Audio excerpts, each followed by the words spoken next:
Gimana perasaan lo ketika tahu dunia ini dikendalikan oleh segelintir elit berkuasa yang namanya ada di Epstein File?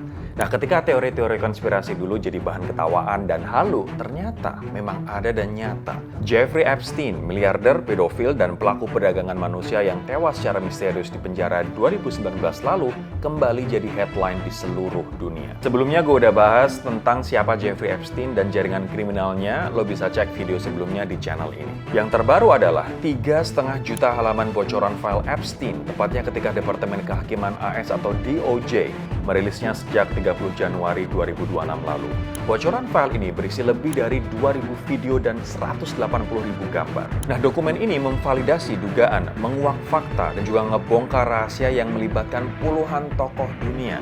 Ada Donald Trump, Bill Gates, Elon Musk, Stephen Hawking, Prince Andrew, sampai nama konglomerat Indonesia Haritanu Sudibyo. Yang bikin gempar, ada catatan dari sumber rahasia FBI yang bilang Trump dikendalikan oleh Israel. Nah, dokumen lain juga menyebut adanya prosesi satanik memakan bagian tubuh manusia dan bayi yang terpotong-potong. Kain penutup Ka'bah, kiswah, diselundupkan ke kediaman Epstein oleh kontak di Arab Saudi melalui pengusaha Uni Emirat Arab Aziza Al-Ahmadi. Ada puluhan foto, email tentang keterlibatan Donald Trump dalam aktivitas pesta seks Epstein. Ada email tentang Bill Gates yang mau uji coba pandemi virus pada tahun 2017, 2 tahun sebelum COVID-19, dan soal dia yang kena penyakit menular seksual setelah berhubungan dengan gadis Rusia. Dan masih banyak lagi. Tapi ada yang janggal.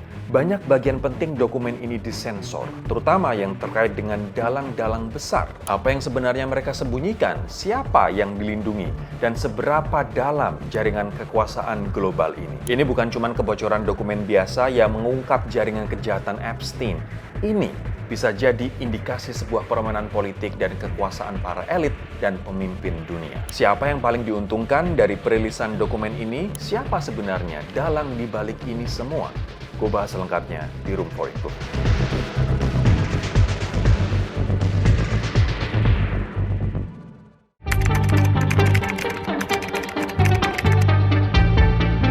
Epstein Files nggak akan dirilis ke publik tanpa kebijakan. November 2025, Donald Trump tanda tangani Undang-Undang Transparansi Berkas Epstein yang mewajibin Departemen Kehakiman AS atau DOJ rilis semua dokumen Epstein ke publik paling lambat 19 Desember 2025. Tapi apa yang terjadi? DOJ telat lebih dari sebulan. Dokumen baru dirilis pada 30 Januari lalu.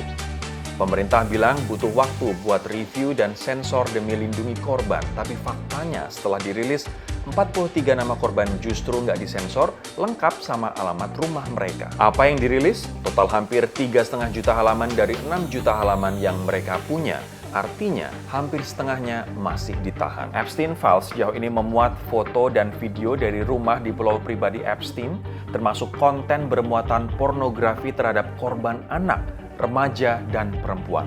Lo bayangin, anak-anak jadi korban perdagangan manusia dan kejahatan pornografi. Lalu catatan pengadilan dokumen FBI dan Department of Justice atau DOJ AS, email korespondensi dengan tokoh-tokoh elit dunia, investigasi terkait kematian Epstein. Jadi kita dapat dokumen sebanyak itu, tapi nggak ada nama pelaku selain Epstein dan tangan kanannya Ghislaine Maxwell. Nah, yang publik bisa dapetin cuman bukti keterkaitan Epstein dengan tokoh-tokoh dunia dan dugaan keterkaitan mereka dalam jaringan perdagangan anak dan perempuan. Pertanyaannya, kenapa dokumen ini baru dirilis sekarang? Beberapa pengamat melihat pola yang mengkhawatirkan. Epstein Files bisa jadi bukan transparansi, tapi soal kontrol politik. Bayangin guys, lo punya dokumen yang bisa menghancurkan reputasi orang-orang paling berpengaruh di dunia. Lo bisa pilih kapan mau rilis, bagian mana yang mau dirilis dan disensor, dan timing yang tepat untuk kepentingan lo. Ini yang bikin orang banyak curiga.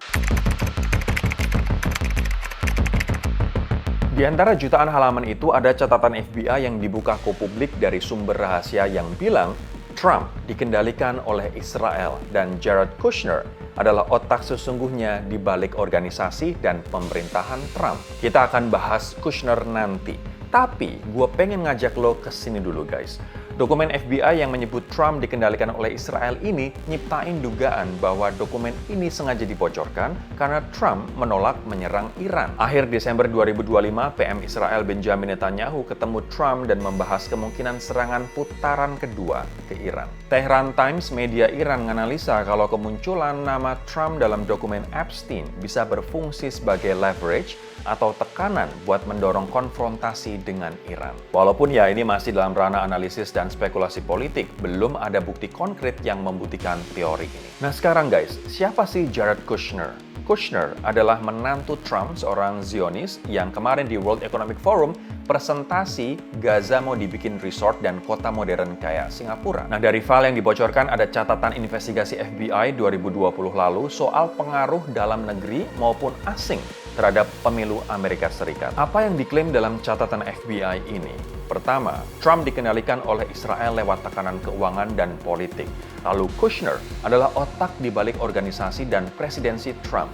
Epstein adalah mata-mata Mossad yang dikontrol oleh Israel. Epstein dekat sama mantan PM Israel Ehud Barak dan dilatih jadi mata-mata di bawahnya. Alan Dershowitz atau pengacara Epstein juga dikontrol oleh Mossad. Catatan juga nyebut Chabad Lubavitch, gerakan Yahudi Ortodoks, berusaha ngendaliin pemerintahan Trump. Menariknya, Jared Kushner disebut sebagai pendukung grup ini. Bahkan pas Trump terpilih jadi presiden, Ivanka Trump, anaknya, dan Kushner sempat mengunjungi makam Rabbi Schneerson, Rabbi paling berpengaruh dalam jaringan Chabad Yahudi. Trump selalu ngelak dan nolak klaim terkait hubungannya dengan Epstein, guys. I had nothing to do with this guy. I had nothing to do with that. I have nothing to do with Jeffrey Epstein. And in fact, if you look at the DOJ, they announced, they released 3 million pages. It's like this is all they're supposed to be doing. And frankly, the DOJ, I think, should just say, we have other things to do, because that whole thing has turned out, other than Bill Clinton and, Bill Gates and lots of people that there are a lot of questions about it, but nothing on me. Tapi dokumen ini langsung mengonfirmasi apa yang udah lama diduga publik. Trump dan Epstein pernah dekat. Ada catatan penerbangan dari jet pribadi Epstein yang dijuluki Lolita Express yang nunjukin Trump pernah naik pesawat itu beberapa kali di tahun 1990-an. Dan nama Trump muncul lebih dari 1.800 kali dalam database dokumen. Ada perempuan yang dipaksa berhubungan seksual bareng Trump sekitar 35 tahun lalu di New Jersey pas dia baru berusia 13 tahun. Dia juga bilang temannya digigit oleh Trump dan dia diserang oleh Epstein. Banyak laporan Trump hadir di sejumlah pesta Epstein periode 1990-an. Dan of course, pesta Epstein bukan pesta biasa. Pada 2009 ada video seorang model asal Meksiko yang kabur dari pesta itu teriak panik bahwa mereka yang di dalam makan manusia.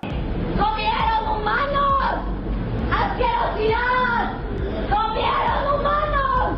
Gabriela Rico Jimenez namanya, berusia 21 tahun dan hilang sejak peristiwa itu. Banyak orang yang nggak percaya sampai Epstein Files rilis dan ngejawab semuanya. Ditemukan ratusan bahkan ribuan files korespondensi tentang aktivitas aneh Epstein dan lingkaran elitnya yang maksa anak-anak yang nggak punya akta kelahiran untuk ngelakuin seks, threesome, dibunuh, dikubur, dan semua itu didokumentasikan. Ini warning.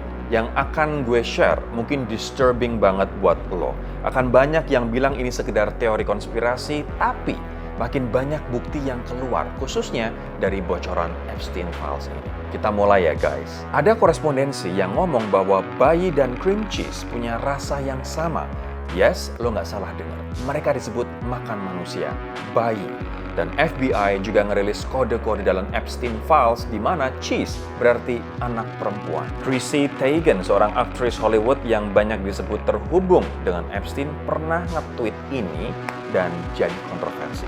Menurut kamus FBI untuk kasus Epstein, cheese di sini berarti anak perempuan dan pizza berarti perempuan dewasa. Orang-orang ini terobsesi sama kehidupan yang abadi, kekayaan dan kekuasaan. Ada sebuah konspirasi di kalangan elit Hollywood bahwa mereka memanen darah bayi atau anak-anak untuk ditransfusi biar mereka awet muda. Sebuah korespondensi email dari Barry Josephson ke Epstein dengan subjek Dr. Agus mengonfirmasi teori ini. Mereka percaya bahwa adrenokrom yang terdapat dalam darah bayi dan anak-anak bisa bikin awet muda khususnya jika mereka dalam kondisi ketakutan, mode flight or fight.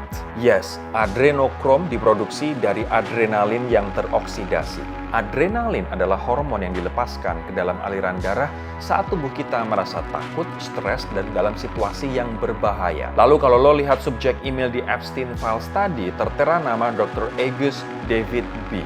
Agus ini seorang profesor bidang medis dan teknik biomedis di AS yang juga jadi host di Paramount Plus berjudul Check Up with Dr. David Agus bareng beberapa nama besar Hollywood kayak Ashton Kutcher dan Oprah Winfrey. Dan kalau lo inget scene di film animasi Monster Inc., ada adegan di mana para monsters dikirim ke kamar-kamar bayi, bikin mereka teriak ketakutan dan teriakannya jadi energi buat satu kota. Banyak yang percaya itu metafora yang tepat. Monster sebagai Epstein dan jaringannya teriakan adalah darah dari bayi yang gak berdosa. Kebetulan, lo bisa nilai sendiri. Sekarang benang merahnya makin kelihatan bahwa Epstein bukan sekedar penjahat yang punya jaringan luas.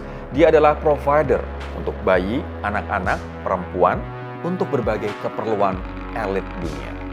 They eat it, do sex How do they eat first. the baby? They cut. Alive? Is the baby alive? No, they inject it to make it go to sleep. And then after, Papa tells us to hold the knife, and then he puts his big hand on. He pushes it into the neck, cuts it. Jadi teori konspirasi yang dulu kita pernah dengar ketika banyak elit punya ritual aneh di luar nalar, memuja setan, mengorbankan manusia, jadi kanibal, dan lain sebagainya, mulai menemui titik terang lewat Epstein Files ini. Dalam sebuah dokumen, Epstein juga pakai nama Baal untuk nomor rekeningnya. Baal itu sejenis makhluk mitologi yang disembah orang Israel kuno. Ritual pengorbanan anak adalah ritual penyembahan Baal yang diduga sama kayak yang dilakukan Epstein dan circle elitnya. Sekali lagi lo boleh percaya, lo boleh enggak, tapi seenggaknya hal-hal ini termuat dalam Epstein Files yang dibocorkan Department of Justice Amerika Serikat. Selama bertahun-tahun, ada spekulasi bahwa Epstein jalanin operasi pemerasan buat kepentingan Israel. Modusnya dengan menjebak tokoh-tokoh dunia ngelakuin hal-hal di luar nalar manusia, mendokumentasikannya, dan mengancam akan menyebarkan bukti-bukti itu kalau para pemimpin dunia ini enggak tunduk pada permintaan mereka. Dan sekarang bukti baru makin menumpuk, guys. Pertama, hubungan sama Ehud Barak. Ehud Barak, mantan PM Israel, pernah mengunjungi rumah Epstein di New York. Dan bahkan ini lebih dari 30 kali antara 2013-2017. Dalam email yang dirilis, ada percakapan pada 2018 antara Epstein dan Barak. Isinya Epstein minta Ehud Barak untuk mengklarifikasi di depan publik bahwa Epstein nggak kerja buat intelijen Israel. 2. Surat ulang tahun buat Epstein. Ehud Barak dan istrinya pernah nulis surat buat ulang tahun Epstein yang ke-63 atau tahun 2016, deskripsiin Epstein sebagai pengumpul orang dan seseorang yang tahu segalanya tentang semua orang. 3. Peta Israel di rumah Epstein. Foto dari dalam rumah Manhattan Epstein nunjukin peta Israel yang digambar di papan tulis dengan tanda tangan Ehud Barak. 4. Kesaksian mantan perwira intelijen Israel Ari Ben Menashe. Mantan perwira intelijen Israel ngaku Epstein jalanin operasi honey trap buat Mossad. 5. Pernyataan Alex Acosta. Alex Acosta atau jaksa yang kasih kesepakatan pembelaan ringan ke Epstein tahun 2008 pernah bilang, saya diberitahu Epstein milik intelijen dan masalah itu di atas wewenang saya. Selanjutnya, ayah Ghislaine Maxwell, Robert Maxwell, punya koneksi erat sama Mossad. Yang meninggal tahun 1991 dalam keadaan misterius, jatuh dari kapal pesiar. Dia dimakamkan di Bukit Zaitun, Yerusalem, dan banyak anggota komunitas intelijen Israel hadir di pemakamannya. Sementara Ghislaine Maxwell sendiri adalah orang kepercayaan Epstein dan mantan pacarnya selama 25 tahun. Di antara nama-nama besar yang ada dalam dokumen tersebut, ada satu nama dari Indonesia yang curi perhatian masyarakat. Di salah satu halaman dokumen muncul nama Hari Tanusudibyo. Yang bikin heboh adalah frasa di dokumen Indonesian CIA atau CIA Indonesia.